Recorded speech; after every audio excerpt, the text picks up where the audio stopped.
All right, welcome to Rem and Sam. You'll have to excuse my voice a little bit under the weather, but we fight through it. We continue to bring this quality content and someone who is here to help make it even better. We got Alli back on the show. Welcome back, Alli. Welcome back. Thanks for having me, Rem and Sam. Thanks, guys. Glad to be back. I feel like there's a lot of stuff going on right now that's in your wheelhouse. We just had to, have you on for another appearance. The WNBA, the NFL draft's going on right now. We were talking a little bit about USC. This was something I was gonna save for a segment we were gonna do at the end, but I just kind of want to ask you off the top because it's one of the bigger news stories that happened. But how are you feeling about Reggie Bush getting his Heisman back? I know that's officially announced.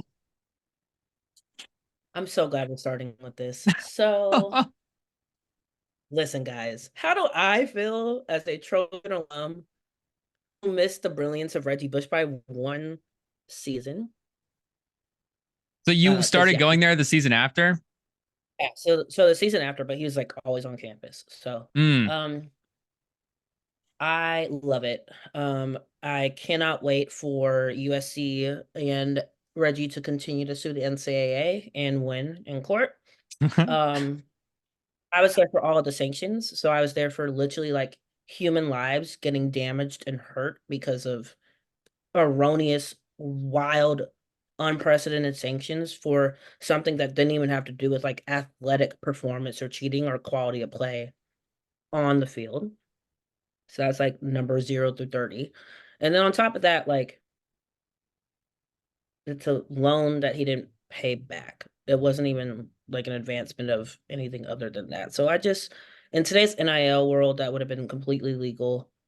I knew this was coming once NIL was passed in 2021. And so I have literally been patiently waiting for the last 3 years for Reggie to get his Heisman back. But like, shout out to Johnny Manziel for being the dark horse that literally was like the loudest voice of support, That's holding the true, Heisman yeah. Trust accountable. On Club Shay So Shay. like, so Johnny was like literally my favorite. Who knew that a Club Shay Shay Johnny Manziel interview would be the firestorm that we needed to make sure that Reggie got his Heisman back? And I just think it's like serendipitous in the universe just corresponding thoughtfully because OJ Simpson recently passed away as well. So I just feel like we've come at a full circle. We had a Heisman winner pass away from USC. We have our Heisman back. We now have 8 Heismans at USC. We're the most of many schools. So I literally cannot wait to go back to Heritage Hall to take a picture in front of Reggie Bush's Heisman, which is now allowed to be displayed, because what people don't realize or understand is that USC, the program, was so ridiculously hurt. And during the sanctions, even like the guy who was in charge of the sanctions was a Notre Dame alum. So it was literally like vindictive and personal.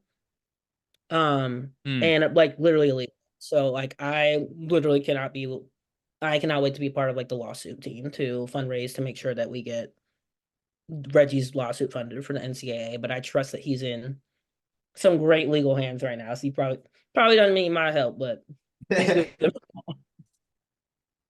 Yeah, I guess that brings up a pretty good question in terms of where does Reggie Bush rank in terms of your favorite USC athletes of all time? Because I know Reggie Bush has to be, up there in terms of the most famous, most influential, but I guess your personal favorite, where does he rank? Can we get a quick list? Okay, so yeah, Reggie's number 1. All sports too, if you want to do that. Ooh. Oh, this is tough. Okay, I don't want to complicate it. I just want to make sure Juju Watkins is on the table. Okay, yeah. So Reggie is number 1. Okay. Then that would allow me to put Juju Watkins number 2. Oh wow! Oh, okay. After 1 year, okay. Shout out. Yeah, after 1, I think she's gonna change the entire women's basketball, like then continue that trajectory as we chatted about. Number 3, Matt Leinart, because that was just like the joy of that time being there. Number 4, Robert Woods, one of just the most like incredible professional, amazing receivers to watch. He's just like a technician. And then number 5, It's got to be Juju Smith-Schuster. I love two Shout Juju out. Oh, okay. around. Juju Super Bowl winner. Smith-Schuster, literally, he's from my high school, Long Beach Poly, so I have to rep the Poly to USC pipeline. And he's an incredible human being. He literally is like the most humble man on planet Earth, and he just loves what he's doing, and he's already a Super Bowl winner. So all that man has ever done is like win and be a thoughtful human and like care about the communities he's a part of. So I would have to put that on my top 5 Trojans. You have him over Amon-Ra if we were just going receiver for receiver. Yeah. Amon-Ra was like a close. If I added my top 10, he would be in my top 10. But like my top 5, Reggie. Like Reggie is 0 through 20, honestly, and then everyone else I mentioned. But yeah, we are hyped here in the Trojan family right now.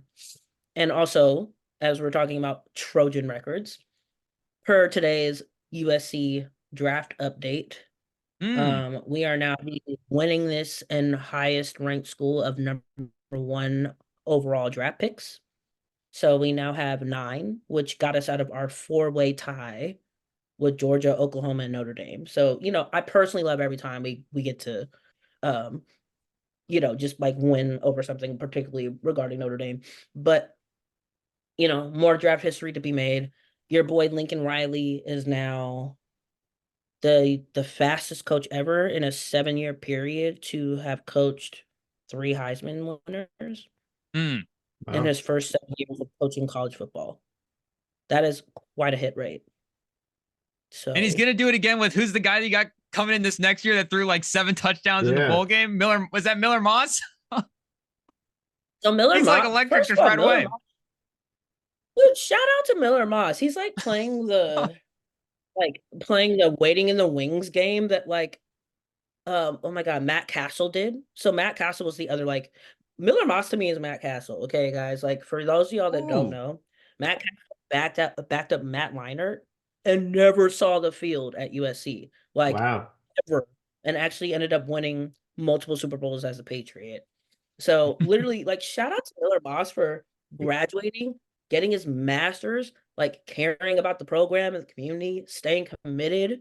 And like in this world of NIL and transfer portal and free agency in the college football realm, we have a young man that's literally staying put and literally growing where he's planted. And guess what? Like, I think you or me or Samson, like all of us would literally, if we were coached by Lincoln Riley right now too, and we stayed at that program for 4+, 5+ years, we too would be incredibly prepared to at least like know more about the quarterback position than probably anyone else ever. So like literally shout out to the man for staying committed to his growth journey. And I promise you this man's going to get drafted. He's going to do really well, even if we only have him for 1 season. But the guy who's coming behind him, which is causing a lot of like controversy in the college football recruiting ranks, another Juju. Surprise, surprise. Juju Lewis, the number 1 ranked in all of America. He comes out of Georgia. He just reclassified to the class of 2025. So he's committed to USC. He's stayed committed to USC, even though literally like there's a rumor every week about the fact that he's either going to go to Auburn or like Georgia at first, but the Georgia ship has sailed. But like Colorado's heating up with Coach Dion and Coach Prime. Like, how can you you could only out recruit 3 Heisman winners in the last 7 years, like with so much effort, right? Like coached by Lincoln Riley, we're going to be a first-round pick, if not a number 1 overall, if not at least a Heisman finalist. Where is the lie? So I hope that young Juju stays committed, stays on that Trojan trajectory, and is like, super awesome. So he'll be coming soon. He's like only 17. Tearing literally about to graduate high school early and hopefully join USC in the spring. Crossing fingers, but you heard it here first. And before him, you've had Malachi Nelson was a recruit. I think he was there for maybe this past year too as well. I think he transferred away, but like you're saying, I mean, Lincoln Riley can always get the guy and Miller Yeah, Moss right now, 40-1 to win the Heisman. Yeah, I mean, I see it coming down. Honestly, if he has a great season, like no one's anticipating USC is gonna actually rebound, but like those of us in the know that like Lincoln Riley for the first time finally invested in improving his defense. So we'll see. We'll see. Like if we can get out the Big Ten in our first year in the Big Ten, he's at least got to be a Heisman finalist. That would be my guess. Yeah, shout out to Lincoln Riley, the first first coach to be first person to be coach 3 #1 overall picks, all 3 quarterbacks. So forget even the Heisman's, even the NFL loves what they're seeing from him. And yeah, I remember when he had first moved to, USC, there was the big drama, like, oh, how could he leave Oklahoma? Blah, blah, blah. There was seemed like it would be rocky, but I mean, it's quietly been great, last 2 years. I think it was only 3 losses 2 years ago, and then what happened this past year with the up and down season. But it's just I'm excited as well for Bill Boss. Most touchdown passes thrown in a USC bowl game. I mean, so we'll have to see. I don't know. Spring football is around the corner, right? They're gonna it's already happened. Yeah. So it's already happened. We got the transfer portal closing on April 30th. If we get a couple more defensive tackles, we actually could like field a real defense this year. And like Danton Lynn, our new defensive coordinator. So first year as a defensive coordinator from the NFL last year at our rival UCLA. He is swayed by Coach Riley to come on over to USC, stay in LA, but literally do the same exact thing, like transform a defense. Was really bad a year before into a great defense the second year. Danton Lynn, I think his defensive player was the first defensive player drafted in this year's draft, pick number 15, after another draft record, 14 consecutive offensive players for the first time ever in the history of the NFL draft. Yeah. So first defensive pick chosen, a defensive tackle out of UCLA. Can't remember his name right now, but he was the first defensive pick taken and coached by USC's now defensive coordinator. So we got number 1 pick, Caleb Williams, followed by a previously coached number 1 pick on the defensive side. So I'm feeling confident about some changes in the positive direction for next season. Do you think there's any chance that now that Reggie Bush gets his Heisman back, they can get Kim K back too? Because I think she's single as well. Did she just break up with her boyfriend? Will it just all come full circle for Reggie Bush? Let's literally pray that never happens again.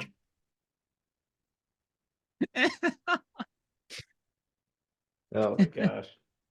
How do you feel about Caleb Williams on the Bears, though? That's your Heisman Trophy guy, like you're saying. We're just the first round of the draft was last night. We're recording this Friday night. So okay, you asked me at the beginning of our podcast who was my NFL team, and I had to admit that I don't have one because I've historically picked whichever team had the most Trojans on it. I might have to root for the Bears, y'all, starting fall of 2024. Wow. Caleb Williams as a Bear with Udeze, I believe, or Rome out of Washington, the receiver, as his wife. Rome Odunze, yeah.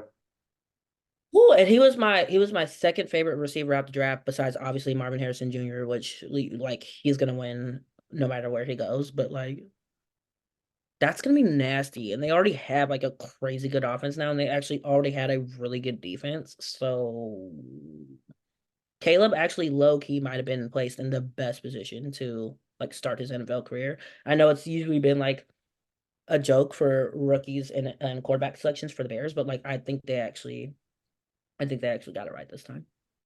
And I think 7 wins might be the highest win total for a team to have the number 1 pick and not like trade up for it. And I know they did get the pick in a trade, but they did it, last year. It's not like they traded up for Caleb Williams this year.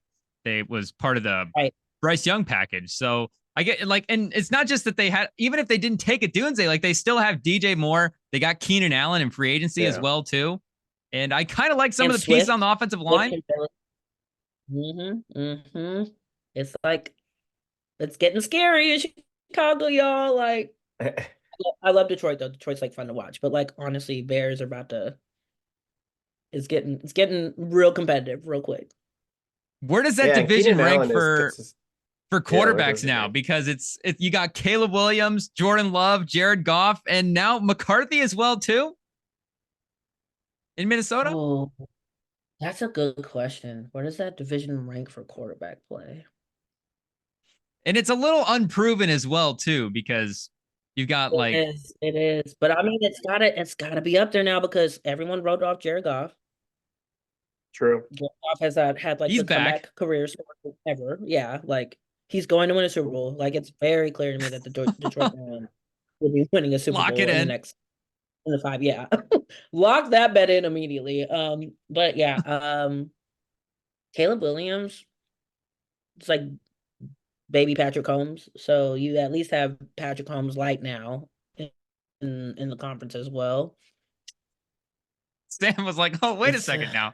I don't know. I don't know about that. I don't know. I mean, Bo Nix has been fighting for that title apparently, according to Oh, Sean Bo Payton. Nix. No, Oh my gosh. that's crazy. Also, Bo Nix is Denver drafting Bo Nix might have been the funniest moment of the Oh, draft.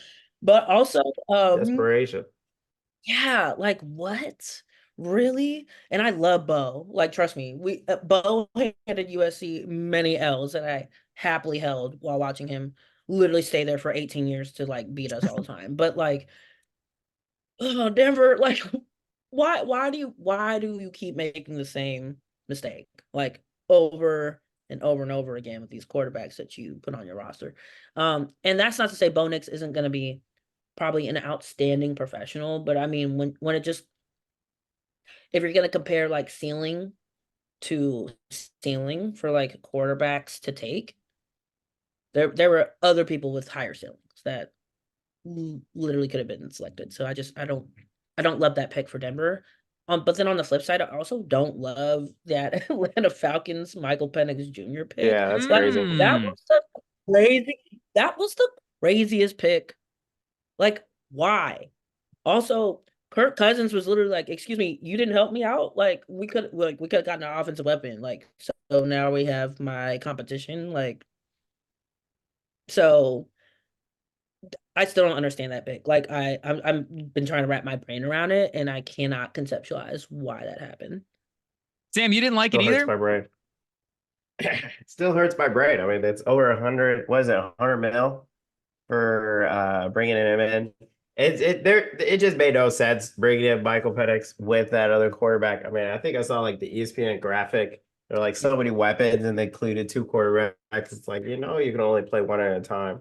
And I saw like an article where the Athletic was like Kirk Cousins' team literally did not like he did not know. Like they did not tell Yeah. him until literally like the selection was made. Like, I'm sorry, if I'm the new award-winning franchise quarterback, I don't get a call. Like I don't even get a heads up.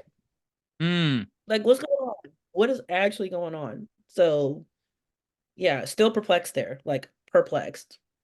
So is it worse that they made the pick or that they handled it the situation the way they did? If they clue Cousins in and bring him along and say, "Hey, this is like we're going to bring a guy in, but he's not going to compete for the job. It's a long-term thing, and we still have that. Like we're still going to be able to grow this team, and we have like a lot of people. Like if they handle it differently, is there a way that you can talk yourself into it?"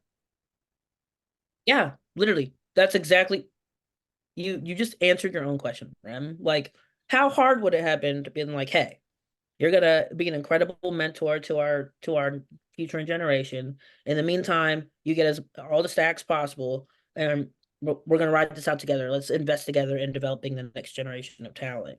But instead, you had to be mute, and the team didn't know. Like now, there's gonna be unnecessary like competition when it could have been all about like everyone getting on board with developing everyone.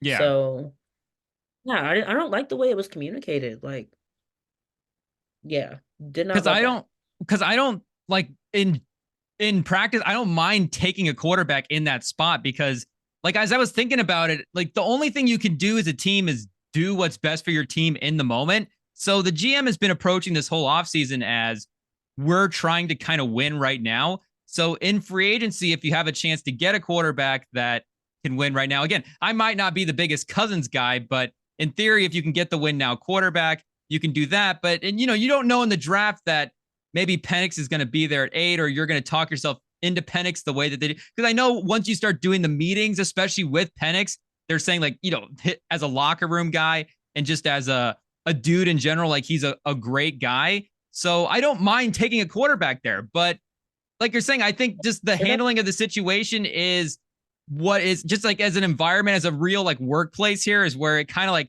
this is where it's starting to fall apart. Not necessarily the pick itself. I agree with you, is not what I don't mind. It's the actual handling and the communication part. Yeah, like, I actually love the pick, and like, Penix is 24, so he's not like a young person. Like, he will literally like be ready to go very soon. Mm-hmm. But why would you?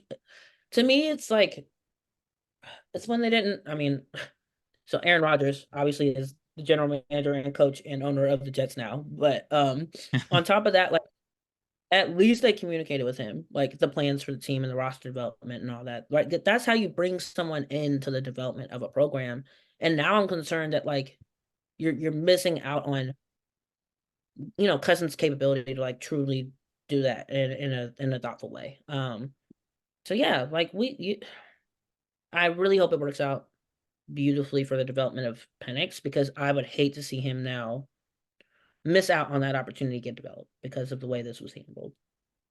I mean, hopefully it does work out. I mean, I think Aaron Rodgers is a great name to bring up in this discussion, because he dealt with this very exact situation with the drafting of Jordan Love. And then, that got done in. But at least the Packers in that case could, point to the age of Jordan Love, because he is younger. I mean, Jordan Love is 4 or 5 months older than Michael Penix right now. Mhm. So, I mean, they first of all signed a 34-year-old, already was previously injured quarterback to, 100 million guaranteed money, and then drafted an old 4-time career-ending injured quarterback to be his backup. And, now the GM in press conferences is talking about him playing in 4 or 5 years. So, I mean, there's the potential he could be playing when he's 28, 29. I mean, and you're using the 9th pick on it. It just didn't make any sense whatsoever. And it didn't to the owner either, which is why he was barging into the draft room and he had to explain to him what was going on. I mean, so I don't get what the Falcons are doing. It made no sense in the moment, and it won't 4 or 5 years from now when Michael Penix hopefully starts week 1 for once. I agree. And I can't. Well, I don't think that we can take the general manager like super seriously when he says things like that, because again, they do have to handle the transition super like carefully. Like, they have to deal with everybody's egos, and they have to make sure that Cousins feels like he's confident in that starter spot. But like, the Cousins deal is a 3-year deal, like, in practicality. So Penix doesn't have to sit for 5 years. Like, if they really like him, they can do the 3-year and get out of the Cousins contract, or they can potentially trade him and move on from some point. The problems with the Cousins Rodgers thing is Cousins is not Aaron Rodgers. Like, he doesn't have multiple MVPs and a Super Bowl ring to fall back on if things start to struggle a little bit in Atlanta. And you can also think Cousins is returning off an injury himself as well. So again, like, Penix as a locker room dude, I think that's going to be the thing that's really going to scare Cousins. Is he's also, like, I think a good guy as well too, but it does seem like all the Penix leadership stuff is like, and I don't know if any of you guys saw, like, he did like a Players Tribune letter about his injuries and about how that he thinks that impacted his NFL journey. You can just see, like, the way he thinks about stuff, and he's super thoughtful, super, just again, a well-respected guy. So I get why I do get why Cousins is nervous, because I think Penix, I think there is a chance that, it's Cousins is a 500 quarterback for his career. Yeah, Well, we'll see. With a great arm. Like, the on-field talent in the play is fun. It's fun to watch, but definitely career 500. Like, but boy, is he going to get his receivers some stats. Like, shout out to Drake London, who is another fun Trojan to root for on the Falcons. But he's Sure. about to have a crazy year next year, no matter who's on him the rock over there. Yeah, and I believe they have, so he has 2 years guaranteed, I'm pretty sure. And then he also, so the third year is where they could maybe move him. And he also has a no trade clause. So, if he doesn't want to leave, he won't leave. Maybe they're like, oh, let's trade you to this bad team that wants you. He could say no. And then you're in a Bradley Beal situation where, you're dumping him for barely anything. So it's pretty head scratching. Consider Michael Penix's age. We'll see. We'll see. Hopefully it works out. Hopefully they're able to do the transition. But I don't know who said it, but it is a common saying in football: when you have two quarterbacks, you don't have one. So I don't. We'll see. We'll see. Is that a Mike? That sounds like a Michael Lombardiism. I think so. Someone said that. Do you like Penix, Sam? I feel like are you just out on the situation, or are you out on Penix? I feel like you like Penix. No, I like Penix. I'm big just Penix out on energy? him not playing for 4 or 5 years. I think the main issues that they've mentioned with him is like most of his issues, he needs playing time to develop out of it, is what most of the experts are saying. And he's going to be playing at least 2 years if Kirk Cousins, knock on wood, doesn't get injured, if it all goes to plan. So at least 2 years, he's going to be only taking reps against like second-year players. And we saw from Jordan Love that it took him half a season to start playing at a starter level, to start playing great. And that was, just because he was actually playing games. So, sadly, there's no G League. They only get to play against their backups, and the Falcons already don't necessarily have like the 85 Bears on their defense. So it's not even that good of backup. So it's a bad situation for Penix, and I wish he could have gone somewhere that would actually pay him. But, it's definitely a panic draft pick. And, I'll be very surprised if that GM stays much longer. If it Can they send him to the Wade Phillips and you were someone UFL who team? didn't like Cousins. I thought you were out on the Cousins contract, right? Oh, I am. That's kind of why I like the Penix thing. I think if I give you what's the over under? If I set the over under at 3.5 Penix starts, I mean, that might be aggressive, but I think we might see, I think he might play this year. What? I think we might see him. I'm telling you, this guy's a leader. Everybody loves him. He is a leader. He's got a big arm. He is a leader. I think Michael Vick is already passing the belt as the franchise QB again. I get why Cousins is a little like, hey, what's going on here? This guy's taking my spot. Well, it's really interesting because they were like, allegedly the Falcons were in the running to grab the former quarterback Fields. Oh yeah. Yeah. There was rumors. So maybe this is like their response to that, to be like, hey, actually, we're gonna prep for the future. Now, put the Band-Aid on for the short term. Try to get a long-term solution in here. And in terms of like style of play, definitely I would say Penix's like arm strength, if you compare it to Jaden Fields, whom I actually love and like is really fun to watch, is definitely better like coming out of college heading into the NFL. So this might be like a oops, sorry we messed up on the Fields thing, but like here's our remedy solution. But like we'll see how it pans out. I'm excited to watch him though. Like yeah. I mean, if the Broncos, there's no guarantee the Broncos in 8 months won't be trying to panic at quarterback again. Or the Raiders, they didn't, at this point, they don't have a solution. I know we're still going through the second round as we record right now.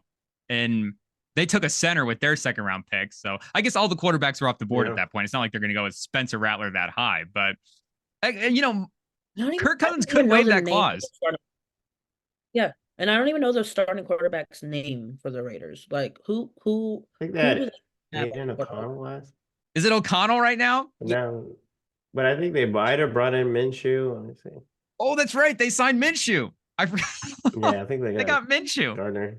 Yeah, because I just saw a Chiefs point where it's like you have Zach Wilson, Minshew, and Bo Nix, in your conference or in division. Or Herbert, Herbert's still there, but that's still the number one quarterback division, though, to go back to what we were talking about earlier, just because of Mahomes. And you got Herbert, too.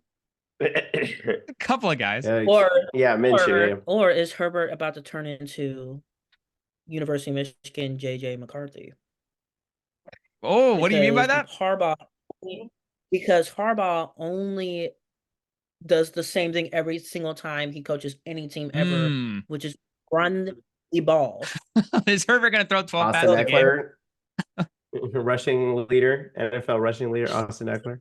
I think he's gone. I don't even know who their running back is right now. Did they get? Oh, is he gone? Oh, I mean, he's hurt. We'll get IT on it. Let's see, depth chart. I don't know if they got Joe All. Shout out. Looked like the biggest guy all night. Gus Edwards? Yeah. That was a monster. He's like He's 6'9", huge. 320 or something, 360 or something. Boy. Gus Edwards was their big running back move? Yeah, I guess so. J.K. Dobbins, they just ran it back with They got the Ravens RBs? Ravens old running backs. Yeah. Honestly, never does not shock me because the Harbaugh brothers literally like just trade players. He's like, oh, these guys are good. Yes. Oh. So, literally, of course, you guys' brother's former running back. That's funny. That's not sketchy at all. No, definitely no like nepotism or anything going on. No. Definitely not working together. Hilarious. The league better not look at the trunk if they pull the Harbaughs over. It's like, no, we're not. Don't look back there. If I have to like circle back on a prediction that I told you guys that I would circle back on. So I think I predicted 20 million viewers for the women's college basketball final. 4.4 million. What was the number again? 24.4 million views. Yeah. Broke everything. Highest viewed, smashed it. Highest viewed game in 5 years across all basketball, everything, NBA, all colleges. Yeah, and I think Caitlin Clark. Word on the street is Caitlin Clark's like salary negotiations is like everyone's finally aware that WNBA players make literally like no money. So and shout out to Nike for signing Caitlin to a $20 million plus deal. But like I actually think Caitlin Clark's like salary and like the WNBA's like salary structures are now going to be challenged the way Michael Jordan, when he entered the league, challenged and changed how NBA players were actually compensated and paid for their talent. So I think Caitlin is like that generational talent, along with all the other grounds of generational talents that have been here forever and ever and ever. But like I think that we're now at the tipping point where we're going to see WNBA players make salaries that, you know, will enable them to not have to take up like 3 other jobs and like allow them to stay here in the United States to like raise their families as they're growing in their careers as well. So like I love that for us, and I love that for the future of the WNBA and women's basketball. So and a big part of them going to be able to finance, you know, potentially moving forward with paying these players more is right now, and when we're recording this today too, we're getting some news about the NBA media rights deal is starting to trickle out a little bit. But for all of these years, the NBA and the WNBA, their media rights have been packaged together. And now that the contract is about to expire, there have been rumors that the WNBA might look to be its own product. And, you know, I think even if they were going to be with the NBA, there would still be the number they would get would be an increase. The salary cap would go up. Like players would still get paid more. But do you think it is time now for the WNBA to do that and to just go full solo and be its own product? Yes, it's the only way.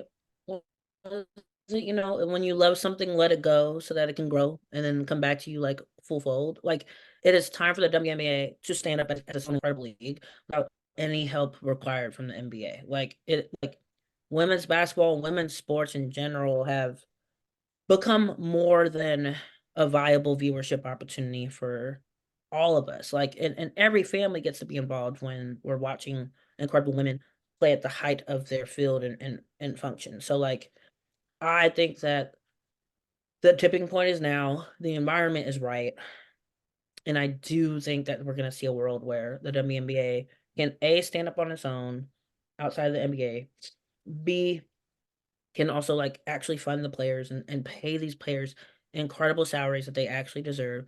Because in what worlds is it still even logical that a practice squad player for the NBA makes like 380 to 500 grand a year, whereas Caitlin Clark just signed a deal for like $350,000 over her first 5 years. Like, what? What? These two are not equal.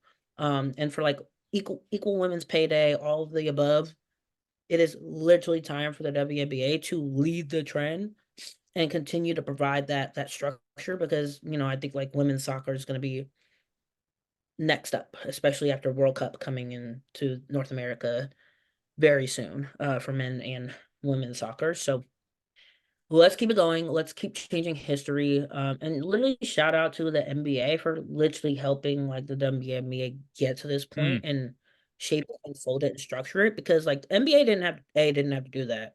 So like literally shout out to like the partnership, because even the intentionality around like including WNBA players in every part of the All-Star game, like making sure that like I love on WNBA games, they literally like highlight which of the like corresponding NBA brother teams players are like sitting courtside watching the game. Like, they advertise like fathers taking their young girls and daughters to WNBA games and things of that nature. So like I said, Yeah. in this world of Gigi Bryant's legacy, Kobe's legacy of like helping women basketball move forward, I hope and pray that we are now going to see a world where women's athletes are just athletes and just get paid what they should be getting paid as an athlete. And I think something that has helped that hasn't been discussed as much is also the analysts on ESPN who are also showing, who also break down NBA games. There's been more WNBA players who are on there, just helping build maybe the credibility, people being, oh, these are experts, recognizing them as experts in the game. And even without Caitlin Clark, the WNBA has been growing on its own. The most watched regular season in 21 years this past year. When you look at the numbers, the playoffs, the most, I mean, in the past, more than a decade. And so adding all that with Caitlin Clark, who's, uniform sold the most, I think, on Fanatics since, a USC graduate, Caleb Williams yesterday. But beyond that, and number Also one, more than any Dallas Cowboys jersey ever. Jerry Jones. Hey, you got to throw that in there. But but yeah, I mean, like you mentioned, I mean, the women's game has been growing on its own, and now adding, the fuel of Caitlin Clark, of Angel Reese, of all these other players to the WNBA. It's huge, and I've had friends who are like, oh, I've signed up, I'm watching, I didn't have an NBA package, but I'm watching WNBA. I'm like, we're all in, so I'll definitely be watching games as well. But I guess going a little bit into more basketball, did you get to watch much of the draft? Did you see any great moves? I don't know. I mean, outside of the Fever, it looked like the Sparks had a pretty good literally draft you called themselves it. I as was like, well. the Sparks had my favorite draft. Okay, like Sparks were not playing. They got depth. They got everything they needed. Also, Cameron, come on, like women's basketball is insanity. Like we have like real. Okay, my only comp would be like, remember when the Monstars in the original Space Jam were like Okay. unbeatable?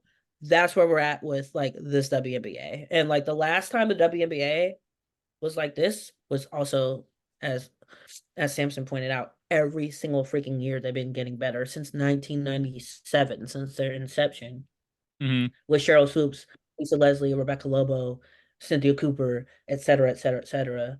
And then also, fun fact, your favorite women's basketball player ever still didn't even get a chance to play the WNBA. Cheryl Miller. You know what I'm talking about? Exactly. Reggie's older sister, the best basketball player in her family. Okay. So, like, it's amazing to see literally like the exponential growth that's literally happened year over year over year, particularly in the last like 10 years. But oh my God, like we're going to these games. Also, the like, was it the Warriors? The WNBA franchise that's moving to the Bay Area. So we got another Cali Expansion. team that's about to, the expansion team is coming. Like women's basketball in California is still thriving and being a pillar and anchor for all of the world. So like I just love this for the WNBA. I think the moment is now for the league. And I'm so exponentially excited to see like how this actually is going to impact salaries for our WNBA talent, because it's not right. Like let people get paid so they can stay here and just focus on growing their career and getting better at their talent and skill. And it is crazy where just the league has been at, like you guys are saying, because I've been watching Asia Wilson the last couple years in the Aces. It's like she's got better post moves than like 99% of the guys in the NBA. Like the post move footwork stuff is just she can do it better than almost any of them. I don't Jokic. I mean, Asia Wilson #2. I mean, she might be right up there, but you're happy with Cameron Brink over Cardoso? I know a lot of people were, the South Carolina national champion. I am happy with Cameron Brink over Cardoso, but also I'm super happy with Cardoso teaming up with Angel Reese. Like that's gonna be fun. Like what? The storylines alone, bro, like the headlines alone for like 3 months, ridiculous. Like it's about to be crazy this year. So I literally cannot wait for the season to start. It should be, I think, Memorial Day weekend. So like mark the calendars. Let's like watch the opener. It's gonna be amazing. I need to go get my jerseys, like all of them. So including my Juju one. Also fun fact, Juju was courtside. Juju at game 3 on during the Lakers game. Mm-hmm.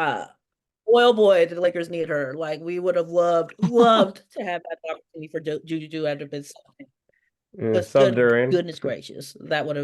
She would have helped us win. So I'm excited for women's basketball.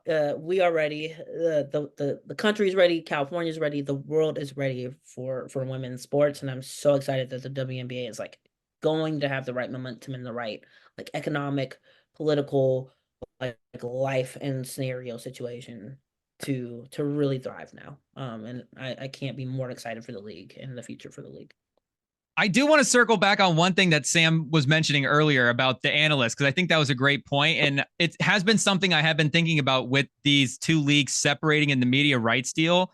And I wanted to ask you this, Alli, just to, look at it from all angles. But like you're saying, the NBA and the WNBA have been so successful at partnering up to this point. It doesn't like seem like the NBA is in this to like, screw over the WNBA or to like get like it does seem like they're genuinely in it to, hey, we want this to be a successful league. So if that can continue, is there a benefit to them continuing to partner and then to like, because you get on these ESPN shows, like, is there a benefit to it being in the whole conversation of basketball? Or do you want to see it like become its own separate thing where it's like we have an NBA today and then the next hour is going to be the WNBA today where we do the whole WNBA thing? Or is there a benefit to, no, it's just basketball now. And this just like the whole sport kind of conjoining together versus these leagues separating out into their own thing. And I'm not saying that's what would happen in the media, but I don't know if that's also a direction that you would want it to grow as well, where it like, separates and you get your own shows and it becomes like its own conversation. Rem, that's such an interesting dichotomy because the business developer and the like NBA brain in me knows that they're going to want to create several different revenue streams for like additional leagues for women's sports like across the board. So in the short term, probably that, but in the long term, like the pushback and the argument from women's athletics in general has been like, but we've always been this good. Like this is not anything new. Like we've always been amazing. Why have we not been included collectively in the advancement of the sport? Period. Like this is nothing new. So I think deep down, like deeply, I'm really looking forward to actually like that convergence and making sure that like basketball overall is viewed as an incredible sport and that men and women have always been thriving, particularly in the US, and particularly as like global competition keeps heating up. Like how dope will it be to be really intentional about sharing the fact that our basketball product as a country collectively is strong, that our soccer, future and potential collectively as a nation is strong compared to other countries. And I will say right now, like in every sport, other countries outside the US, in terms of paying women athletes, have surpassed the US in every single which way. So I think for the for the benefit of the argument of like pay women what they need to be paid so that we can keep our incredibly talented women here, like let's actually just have this conversation that we have evolved the sport collectively together. And I think that honestly, like that's why, to Samson's point about like the intentionality in the last few years of like women being presented as like actually incredible leaders of thought and knowledge in sport. I think I can't remember there was like a study done. I can't remember the date, so like don't misquote me, but there was a study at one point in time where they interviewed and polled men viewers, like male viewership, particularly for like the WNBA and basketball in particular. They were like, "Why don't you go to games? Like, why don't you watch our sport? Like, what is the problem?" Mhm. And literally, they literally said like, "Oh, I don't view women as Mm. an equal or equivalent or a product of someone that would know about basketball." And literally, I think that was like not even a decade ago. So Wow. for us to within a 10-year span already Uh, see that whole viewpoint flipped, like is gonna be so incredible. No, I'm really excited. I'm really excited for this season. And yeah, to have, all these just the raising awareness of the WNBA is great. And I know last year that the problem of not having our athletes staying here, with the Brittany Griner situation, there's the interview that just came out. It showed one of the worst case scenarios of them having to go overseas. So yeah, no, really happy that you're able to have the WNBA really grow. And yeah, it'll be interesting to see if they become their own TV rights deal. We'll have to see. But it is funny that you bring up your Lakers because we couldn't let that slide. We couldn't let that go. Down 3-0 against the Nuggets. And I don't know if I mean I know D'Angelo Russell, 0 points, 0-7 from the field, 0-6 from three. But I don't know. AD was saying, there's times he goes down the court and doesn't know what's going on. Is it the coach? Just say what it is. Did D'Angelo Russell cost you the title? No, not D'Angelo. It was Darvin. Oh, okay. Like Wow. who is Darvin? Like who was he? Why did we let LeBron say that was our coach? Like who agreed upon this? Okay? Because what, like at this point, let's just grab Staley. I'm not even kidding. Like, fire Mm. him, go steal Oh, Staley from South Carolina. Someone. Because I'm over it. Like, let's go win. Let's go beat the Giants. There's no reason that the Lakers should be a 13-0 loser now. I think it's gonna be 13 or 14-0 by the time they get swept. And they are getting swept. Like, sorry, as a Laker fan, I already know. Like, I know they're getting swept. mm. So let's just go ahead and do it. Let's just, let's shock the world. Let's hire Dawn, give her a package she can't refuse. Or, another up and coming incredible coach, literally from anywhere. Don't care at this point. Just someone that maybe potentially knows how to like make some substitutions, some tweaks, some oh gosh, like I literally don't know like what in the basketball X and O's is ever happening in a Lakers game. And for it to only be dependent on like when shots go in versus not, like why is there not a strategy on defense? Why is there not a philosophy on the offensive brand? Like the Lakers never developed an identity this season or ever under Darvin Ham. And like every Laker team that's ever won a title has at least developed an identity, whether it was offensively or defensively. And you're not winning if you don't have an identity. So then like in moments of fear or panic or what have you, what do you have to go back to foundationally when you don't even know who you are as a team? So Darvin Ham, it's been real fun. Enjoyed watching your coaching for the past few years. Auntie Jeannie is is not going to play this anymore. And I cannot wait for his firing to be announced as soon as possible. But also, like, LeBron, why? Why did you do this? Like, who? Crazy. LeBron's GM yet again. It's worked several times before, but this move was not the one. This move was not the one. So I can't wait to see what happens next. But really excited for my Lakers. They had a really great run towards the second half of the season. These California teams are swiftly getting out of here. Also, like Yeah. Clippers, Dallas actually having a real shot. Like California basketball needs to calm down for a second and like regroup and come back next year because damn, it's just a wrap. It's a wrap. Well, this is not the first year of the Lakers having a head scratching kind of postseason. I mean, 11 straight. And it's always weird with the Lakers that it's like, oh, you have these two all NBA players, one of the two of the best 15 in the league, and yet, scraping by to get into the playoffs. So I think it's definitely true, definitely looking at the coach and what's going on there. But this also asks serious questions about, how long do you keep LeBron around? Like, is it just, do you have to just keep running it back? Like, it's really weird. It brings up really weird conversations when you get swept twice in 2 years, Yeah, in the first round. it's giving Kobe's last 4 years. Like Yeah.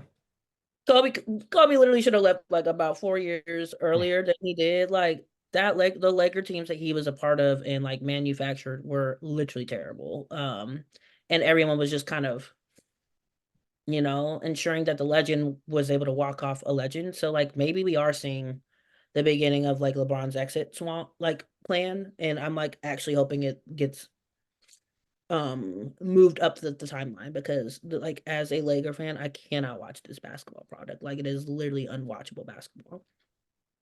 Do you And think I don't like Sam. do you think with LeBron, because I mean LeBron's LeBron, obviously. So I've had a hard time but like trying to think about this, but like, I mean, you lose to a team like 14 times in a row. Like that's kind of impossible. And you look at all of these games, they're super, super close. So I think like this team might not be capable of beating the Nuggets in a series, like the roster. I get that, but the roster should be able to beat the Nuggets at some point in a 15 game span. But I want to go back to that game too, because that's the game obviously where you get the insane Murray shot at the end and the game that the Lakers have a chance to steal. And you get like LeBron at the end of the game, like, if he makes the three, that definitely seals the win. It's hard to say like, oh, that's all on LeBron there for missing the three. But I think there was like a couple other moments throughout that game where you're like, oh, really? A pass here or a missed layup at that point? Like, it does feel like Jokic is has he just like broken LeBron? Like, do you think LeBron mentally can get past Jokic at this point? And again, I know that's tough to say because this is arguably the greatest player of all time. But if you lose to a team like 14 times in a row and they're all this, a large majority of them this close, like that's more than just the Nuggets are better than you. Yeah, I think I don't know if it's a mental break more than it's the team has lost its heart. So basically after that game 2 loss, like the heart was literally stolen from the Lakers. Like you could tell from the way that they played game 3. Like they're scared. Like they're playing scared. And that's just not a cute look for an NBA franchise like whatsoever. And like I think that I just think that LeBron is now like his whole career has come full circle, right? Because he was the big bad wolf in the East or in the NBA many playoff cycles for many Yeah. teams the beginning part of his career.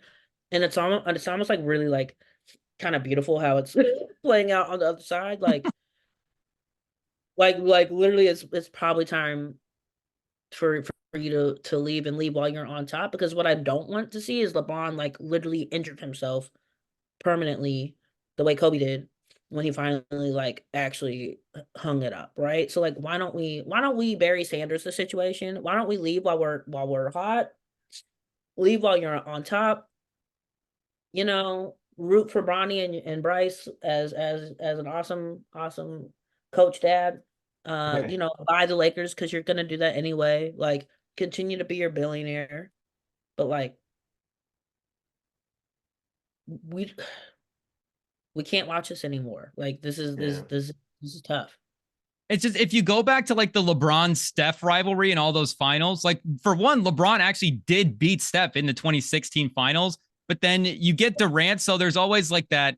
Well, this team is just too good. Like this is just an overpowered roster. I can't really get past that. And then kind of with Steph and Durant too, like individually as players, there is an aspect of LeBron can kind of punk these guys when he wants to. And he just can't do that with Jokic. So it seems like, well, I guess what I'm trying to get is in these close games, it does seem like there is a mental thing with LeBron at the end of these games where I think like, I think he feels like a lot of pressure on that last three where it's like, I can't beat this guy. I have to hit this three. So, and it's not, again, I don't think the roster is in a position in that 2017 Golden State roster where this is still the best team in the league, but as close as these games have been, they should still be able to get over the hump, at least in one of these games at some point. The fact that it's this dominant, and I know I was gassing up Jokic a little bit too much last week as well. So I don't want to try to like defend that a little bit, but it does seem like he has the upper hand on LeBron as a player than any guy that I've ever seen, even going back to like that Steph rivalry. I mean, yeah, and that's literally gonna be the like how it closes out to end his career, which is like, again, super storybook because literally he was that guy and now he's literally has to pass the baton to the dude that he cannot get past. And I'm sure as like an athlete and a competitor that's gonna like tear him up, but every championship winner is torn up about the times that they lost 8 billion times. Like, ask Steph, ask Clay, ask all your favorite champions, all the things they remember. Ask Coach Kerr, all the things he remembers. He remembers every single loss. He remembers every single missed opportunity. So like, I feel bad that these are like the moments that LeBron is gonna have to like stress over now. Like, dang. But also shout out to Yoke. Like, the dude is dope. Like, these Nuggets are like stupid good. And they're about to win for the next like 5 to 6. This is now the San Antonio Spurs. Like, the Nuggets are now the Spurs. Like, they're here to stay. They're not going anywhere. Who stacks up against them on the East? No one. Like, length, depth, and then the thing that every team lacks that the Lakers clearly have been like their weakness has been exploited is the fact that while you have length, you don't have length in your depth that is fit enough to withstand a full basketball game. Clearly, because you keep falling asleep in a quarter and a half or like a 15-minute span, and a 15-minute span is all the Nuggets ever need to reclaim, get some defensive rebounds, play a nice little style and make a run. Like, this team never loses energy and runs out of gas.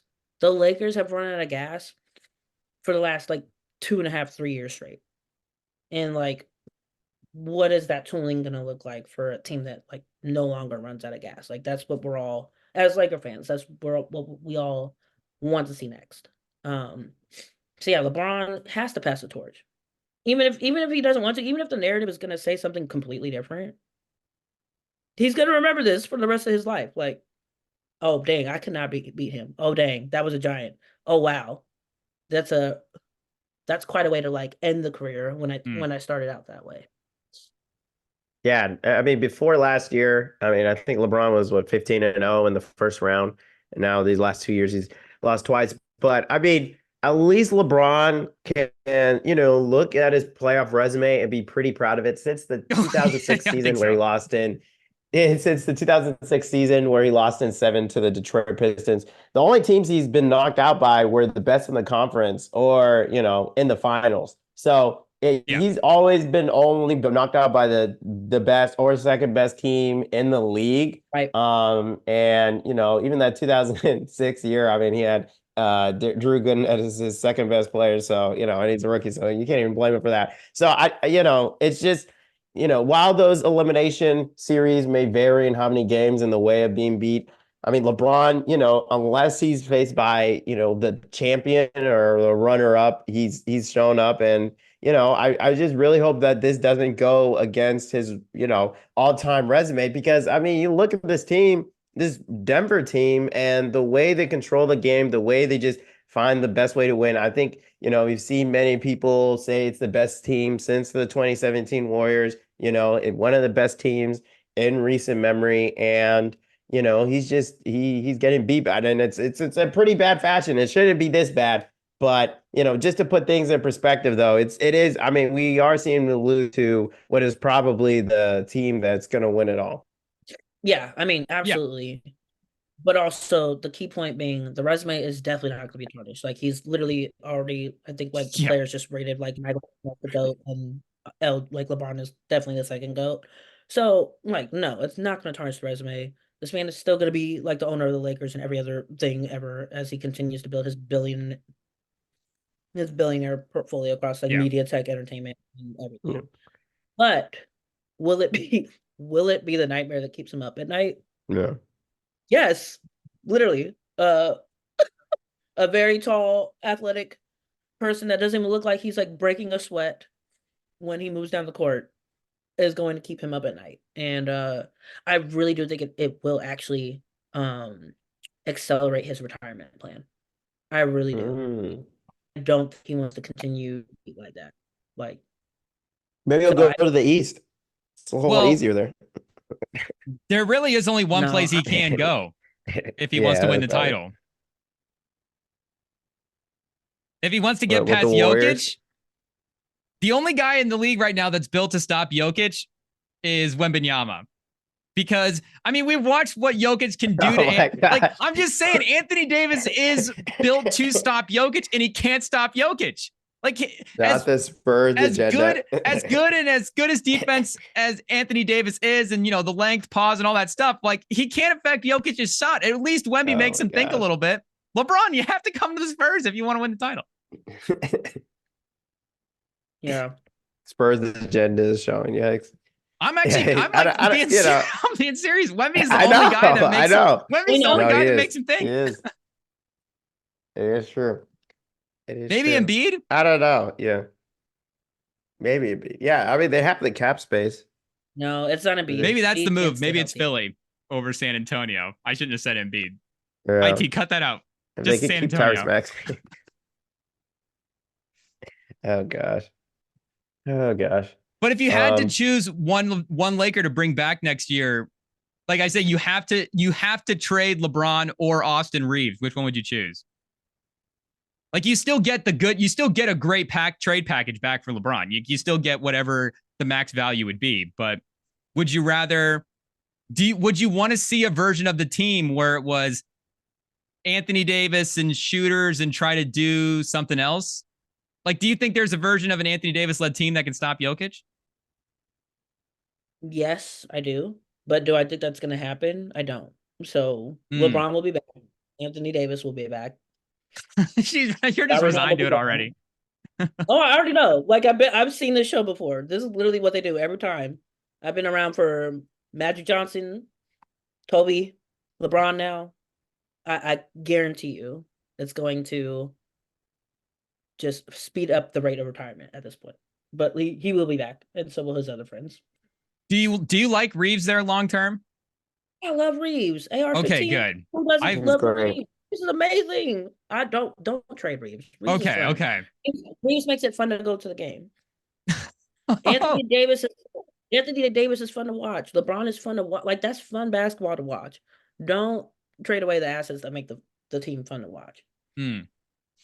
D'Angelo though, sorry, bro. The issue was he kind of dug his own grave by literally proclaiming several hundred different times that like, oh, we're gonna be fine, and like, I'm gonna show up this time. Well, look, that's the thing. Didn't show up again for.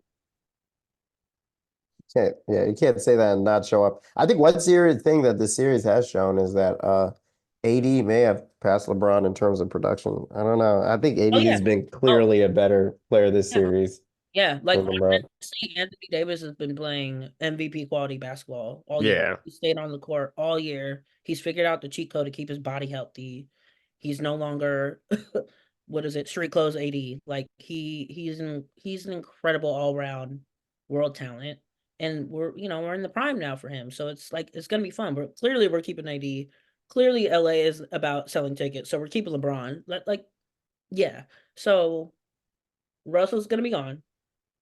Cam is out of here. He's already off the team. They've said My the own- series is not over. No, he's already out. They're already told him to pack his bag. They're I just think like, I hey, think he's not even taking his contract. he's literally about to get like tarmac fired the way Lincoln was. But I don't know. I'm just trying to wonder like who's gonna be the coach next year. And I'm Yeah. excited. Well, you heard it here. Oh, Don yeah. Staley, Jeannie Buss, reach out. Yeah. At least set a meeting. At least Something. talk to the lady. She's clearly the GOAT of coaching. Like, why not? We already had the GOAT of coaching Phil Jackson last time. Why wouldn't this work yet again? The next go. If you can't get Pop, get Just the next saying. one, Don Staley. Next one. Next greatest. Staley and Pop, literally the same. Literally the same. So yes. I think there's always calls for Becky Hammond. I don't know. Oh yeah. There's plenty of calls. Becky should get a call. Definitely. So That could actually. a pop actually disciple. Come on. Literally, y'all. I don't know where Darvin Ham learned how to coach, but I'm really excited to like no longer see him coaching the Lakers. So I root for him and his. He's a lovely man, I am sure. But yeah, this train is coming to a stop. Yeah, Hall of Famer Becky Hammond. But yeah, we don't want to keep you super long on though, Alli. We appreciate you coming on. We'll give you a call next time. We'll get you on here. And yeah, no, I know there's plenty of USC alums doing great things. So every time we see one, we'll be definitely thinking of you, and hopefully we'll get you on back here soon enough. So thank you for coming on again. It's been a pleasure. Thank you for inviting me, and I'll see you guys soon. Have a great night. Bye.